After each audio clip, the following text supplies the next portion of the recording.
Information which relates to personal information, the disclosure of which has no relationship to any public activity or interest, or which would cause unwarranted invasion of the privacy of the individual, and so on. Now, this again is a very popularly used exemption, extremely popular. If you ask for names, they say it's personal information, so we will not give it to you. Name is personal. One cannot deny that, can you? And yet, the moment you meet someone, you give your name.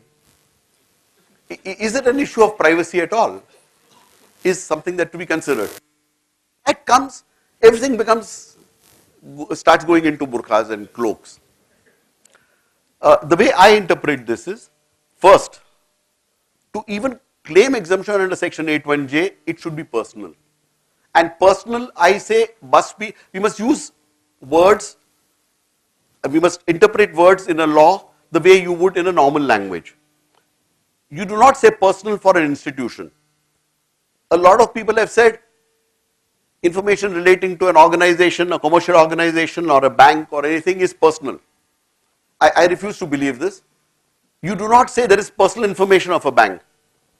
You do not say there is personal information of an institution. Therefore, to my mind, corporates, institutions cannot even think of claiming exemption under section 81J. They can, however, claim under the commercial confidence, etc. Secondly, after it's personal information, the question is, was this information obtained in the course of public activity or not? Most information is obtained in the course of public activity. And then the last test is it an invasion on the, my belief is that most, and here is my logic to this, I believe government has no right to invade the privacy of an individual. Therefore, information that is routinely taken from citizens, if we accept that it has no right to invade my privacy, that would not be an invasion on privacy, is accepted by us. And therefore, the claim to privacy cannot be made. Then people have said, okay, what then qualifies under 81J? To my mind, information which normally I would not have given, but comes into the domain of, let's say a raid is carried out in my house and some information is obtained, then that is information which would fall under 81J. If my phone is tapped and like Amar Singh did, he was talking to his girlfriend, that is information that will come under the section of 81J. But most of the information I would, but on the other hand, my medical records would come under 81J. These are things which, what is privacy? I think we must begin to understand. What is it that we call privacy? What is it we call private? People have said, give me academic qualifications. People say 81J. Your academic qualifications are something that you routinely give about. So we must treat this whole issue of privacy, keeping in context the Indian context also. And I have another submission. I believe there are a lot of human rights which are universal across the world. Privacy, to my mind, is a social cum cultural concept. What is privacy in the United States may not be privacy in India, and so on. And different countries will have different concepts of what constitutes privacy. And today, privacy has not been codified in the Indian laws. And to my mind, therefore, the right to information comes higher than the right to privacy within India. It does not mean everything that you do in your house needs to go out, but a lot of things for which privacy is claimed, and it's also a belief of what kind of position a society should take which will cause greater good for the society. My strong belief is, given our nature of corruption, given our arbitrariness, given our misgovernance today, and maybe for the next 2 decades, a greater amount of transparency is likely to benefit India and the nation far more than lesser disclosure of information. Section 81J has a proviso which says, provided that the information which cannot be denied to the parliament or a state legislature shall not be denied to any person. What can be denied to parliament? Really, there is no codification of this. Oh, why was this put there? The reason that we put it there, I was part of many hundreds of us who were helping in drafting the act at that time. The reason we put it there was, we said we understand that most government servants will not get used to the concept of giving information to citizens. And who the hell is this citizen? Ye hai kaun? In Hindi, incidentally, we use the word Lok Shahi for a democracy. Lokशाhi means लोगों की शहनशाही. You must feel like a Badshah or Begum. Unfortunately, this is not true. And therefore, we put this clause saying, but we were aware that government servants and government offices were used to giving information to parliament and legislature. When a parliamentary question comes, everybody works overnight and ensures that the information is provided. 10 officers will get together and say, information de do, MP ne sawal pucha hai. To show this concept that the legitimacy of parliament is derived from the individual citizen, this clause was put, and to put people in the frame of mind where I said, okay, ask yourself, will I give this information to parliament? If I will ensure that I will give it to citizens. That was the reason for this proviso there. And of course, section 8.2 says, notwithstanding anything in the Official Secrets Act, nor any of the exemptions permissible in accordance with subsection 1, a public authority may allow access to information if public interests in disclosure outweigh the harm to the protected interest. So if you can establish mind you don't have to show public interest in the normal course. Only if somebody says this is exempted and the exemption is accepted, then there is a need to show larger public interest. Therefore, despite the exemptions, information can be given. Otherwise, you don't need public interest to be shown at all. Section 11, this is another commonly misused. Most people take it as an exemption. Information is third party, therefore I will not give it. That's not what section 11.1 says. Let's read this. Where a public information officer, as the case may be, intends to disclose any information or record or part thereof on a request made under this act which relates to or has been supplied by a third party and has been treated as confidential by that third party. There must be some evidence that it was probably treated as confidential and given by a third party. The public information officer shall, within 5 days from the receipt of the request, give a written notice to such third party of the request and of the fact that the public information officer intends to disclose the information or record or part thereof, and invite the third party to make a submission in writing or orally regarding whether the information should be disclosed.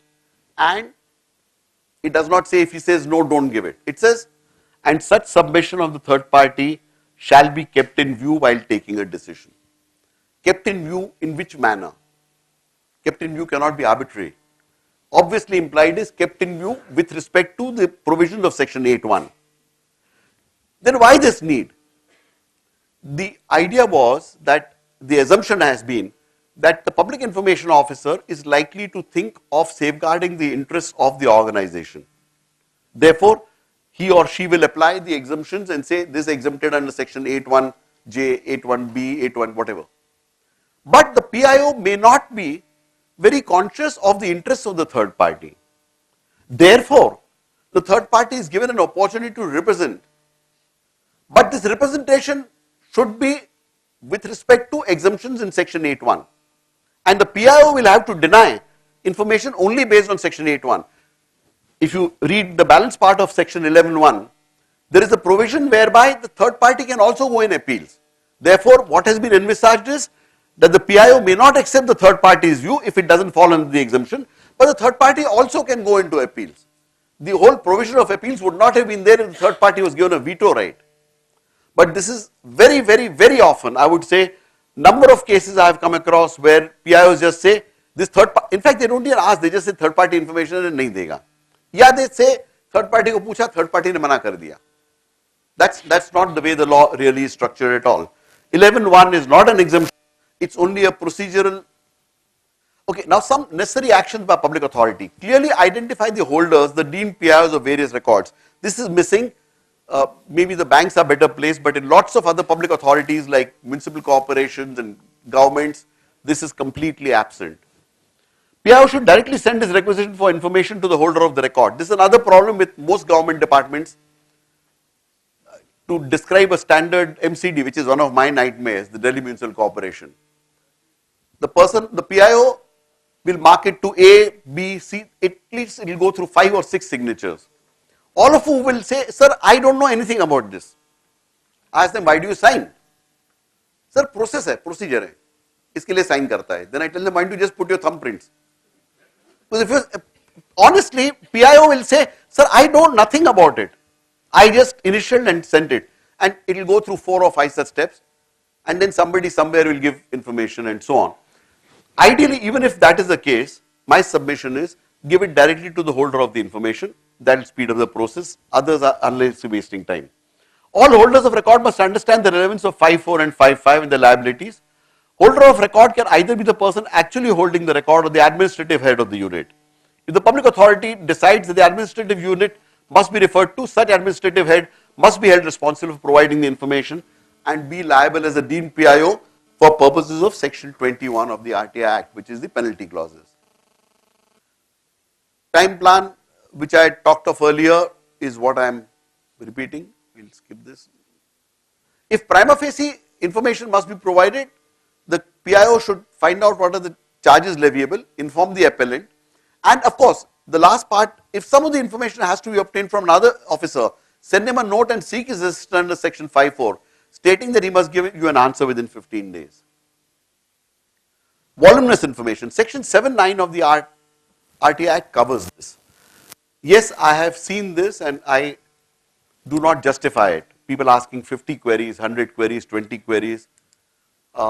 In fact, about 6-8 months back, DOPT had put a proposal saying that they will modify the RTI rules. And one of the things they had proposed was that the limit in number of words would be 250 words. I personally am a person who believes that was a good rule to put across. Unfortunately, the government could not put it through. I mean, there was a lot of opposition from civil society on the rules as such. But I do believe that a rule which says some limit on the RTI application in terms of words. I've seen RTI applications running into 25 pages. I mean, more than 100 I've seen them. And when they come for a hearing, I tell them, look, you tell me your key 3, 4 things, 5 things, or I'll give you an inspection. And they say, no, you must read the whole thing. And I've told them, I'm sorry, I'm not willing to read your whole application, because if I do that, I'll need hours and hours. And whereas you have a right, I think as a commissioner, the rights of those who are in the queue also must be consciously remembered. So it's, I do believe time-bound disposal by all commissioners is necessary. Therefore, one citizen cannot take up a completely inordinate amount of time. So 7.9 is what people can use and offer also inspection of records.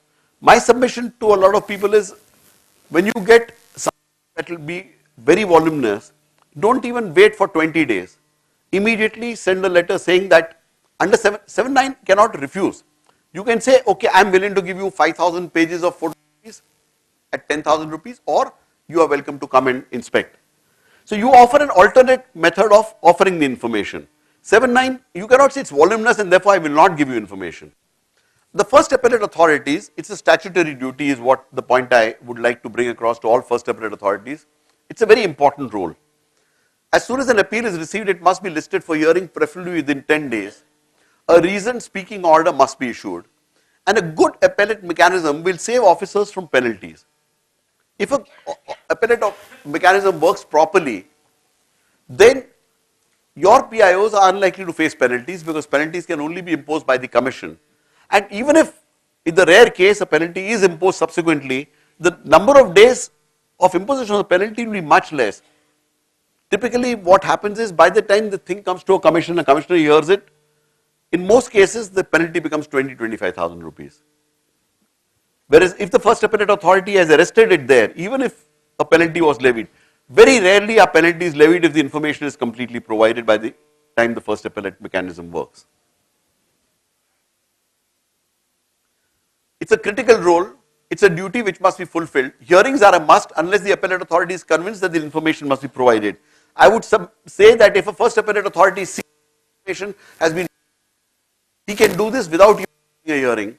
He can just say, I believe the information needs to be provided, and why even call for a hearing? The information can be provided directly. Reasoned orders must be given keeping in mind the RTI Act. Keep the RTI Act in mind and certainly give your reasons. When asking for information to be provided, identify it clearly. This is a common problem. Quite often the first appellate authority says some information has not been provided. Nothing is identified. And then the PIO comes and says, this is not what I understood. So it is worthwhile for first appellate authorities to clearly say, This is the information that when some information has been given before, that I believe this is the information which was not given and this is the information that must be provided. And well, I have done this because quite often in various bodies, first appellate authority is not discharging the duty. And they kind of say, information commissioner kya karega humko? When answering multiple questions, a tabular format is useful, is a suggestion that I am making. Some tips for applicants. Think of your objective and then ask for information. Quite often citizens are asking for information with no reference to what is their objective. You know, they have standards set, so, अरे पूछ रहा है तो और भी पूछ लो ना, ये भी पूछ लो. I've asked citizens, what are you going to do with this information? And they have no clue. I remember somebody coming to me and saying a series of questions which said, I want a copy of the tender, I want a copy of the specifications, I want the quantities estimate, I want the bills and so on and so forth. I said, what is your objective? One of his things was, I want samples of the core taken from the road. I said, what's your objective? He said, sir, rasta bahut kharab hai. I am convinced the concrete use has been bad. I said, okay, let's agree. Then what is it you want? मुझे वो core चाहिए. तो अगर core चाहिए तो बाकी से आप क्या करोगे? What will you do with all these estimates? Can you even understand them? Can you make any analysis of them? And the answer was no. So if you can do nothing with it, why are you asking for all this? And therefore, in fact, I must put it the other way around. Even if you come to a commission, let's say this is a common thing. A person will ask 20 questions. A PI will have reasonably replied to it, to 19 of them, let's say, and one he didn't probably appropriately reply, and the fellow says, sir, मुझे actually यही चाहिए था. The question is, why do you ask the other 19? The aim and purpose of right to, people often say, मैंने इसके सामने RTI किया. I did an RTI against so and so. I may have used the same language 5 years back. Not just before I became even before I became a commissioner, some of these realizations came. No, you don't. RTI is not against anybody. RTI is to get information as it exists on records. You are only getting the truth as it exists on records. We need to get this out of our mind that it's against somebody. It is never. It's never against anybody. As Debashish said, I used to call this a Brahmastra initially when I saw the power of it, but I recognized that it was a flawed way of looking at it. I cannot use a weapon against my government. I want my government to improve. I want my nation to improve. And my nation cannot improve until my government improves. I cannot get a first-rate nation with a third-rate government.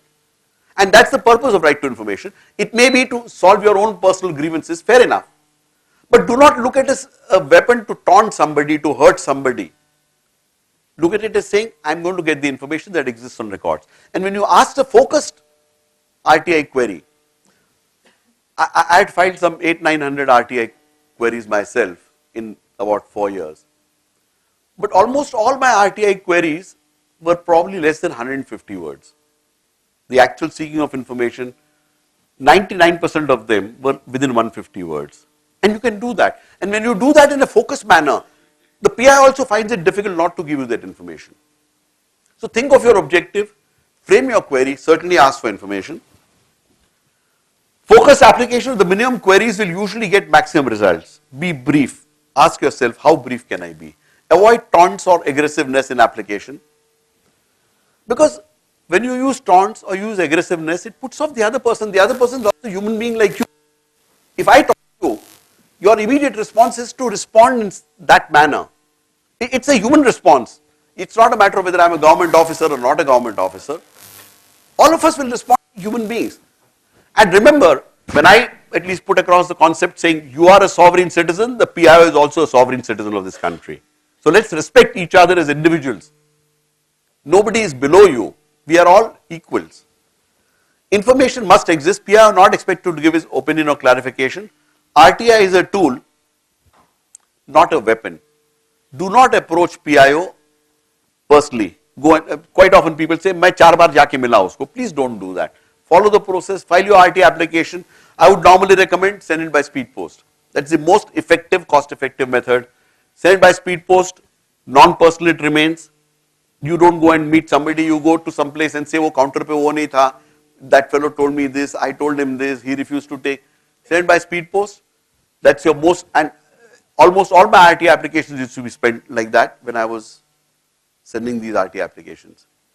When answering multiple questions, a tabular format is useful. Some tips for, oh sorry, I went back. Some bottlenecks. Lack of culture of transparency.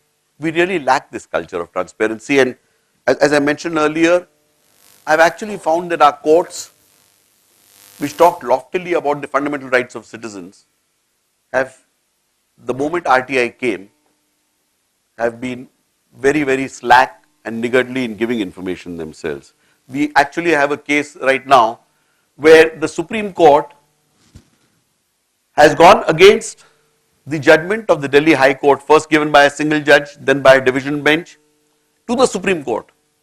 The Supreme Court is the petitioner before the Supreme Court itself in an RTI matter, which is really a sad reflection of the state of affairs. Lack of awareness of the law among citizens and PIOs. This is also true. Citizens also do not know this law very well, nor do PIOs, but I think if you go approach it with the right spirit, I'm sure we'll get over this, and the awareness of this law is growing.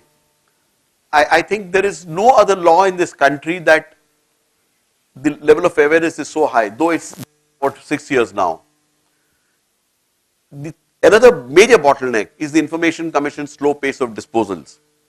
It's very unfortunate. Information commissions are service providers like anybody else. Just as if you apply for a ration card, you expect your ration card should be delivered in X time. You apply for a passport, you expect that it should happen.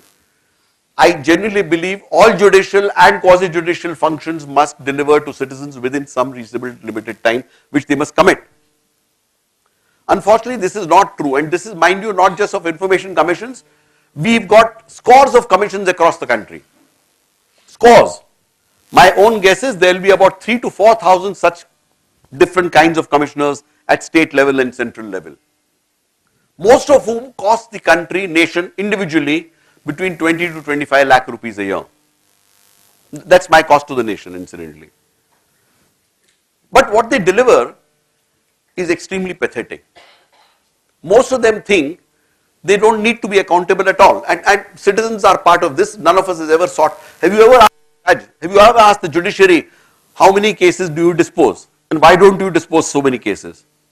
We don't. We've got used to this, and therefore judicial and quasi-judicial bodies feel they can take all the time in the world. I believe there is a need for accountability, and there is a need that they must make a commitment and a promise to citizens that we will deliver within a reasonable time. Without timeliness, these organizations may as well not exist. And since information commissions are going slow, very slow, there are commissioners that are disposing at the rate of 200, 300 appeals and complaints in a year. I had gone to Odisha 10-15 days back, and the truth is the backlog now is about, if they look at their current rate of disposal, it will take another 7 years for them to dispose that. At which point RTI is dead. And slowly, because citizens have got used to this, quasi-judicial and judicial bodies, we say, wo to jo harta hai, karta hai. Slowly, this will choke RTI. I would submit there should be a demand at the Central Information Commission. Fortunately, 4 months back, we have at least set a norm and said all commissioners will dispose at least 3,200 cases in a year. And I believe this needs to keep increasing. And this need for accountability, this demand for accountability must come from you, the citizens. Unless you make this demand on the judicial and quasi-judicial processes, justice as we call it, to my mind, the judiciary doesn't exist for the what we call the Aam Aadmi of this country. The Aam Aadmi of this country, the judicial system doesn't exist at all. 60% people in jails are there because without conviction, their only fault is that they are poor. That's the only fault they have. Unwillingness to accept mistakes is another problem. Most of us are scared to tell the truth because we believe somebody will laugh at us. I believe let's accept this. And as our mistakes get exposed, we have a better chance of becoming better individually and as an act to provide information. Public interest is paramount. Leads to true participatory democracy, the Swaraj that we all hope to get. Transparency brings truth and sunlight are healthy, as Mr. Das said. And let me give you one simple case of a public authority in Delhi, which represents what can really happen. It's a very small example. Delhi Subordinate Services Board in Delhi selects people for various subordinate services in the Delhi government. Someone had asked a query. He had applied for a job, obviously he has not been selected. And he said, if two candidates have the same marks, how do you decide whom to select? Apparently the rule there is that the person who's senior in age is selected, and by some mistake, the junior person had been selected and this man had been left out. What I found very elevating was that the PIO within 15 days had replied that the person senior in age should be selected, and we admit that we've made a mistake in your case. He couldn't rectify it immediately, but he admitted the mistake right there. This person of course came in appeal because what he was looking for was to get the job. I mean, that information, he was not really looking for information. So I explained to him, I said, look, I cannot really help you. Then the PIO said that they are trying to see how, if they can, absorb this man because injustice has been done to him. But I was absolutely thrilled and amazed that this body, they had made a mistake, they had put it on paper. They had not tried to resile or block information. They said, fine, we made a mistake. And mistakes will be made. We are all human. As human beings, as institutions, we all make mistakes. I don't think there's anything, I'm not saying we should keep making mistakes every day.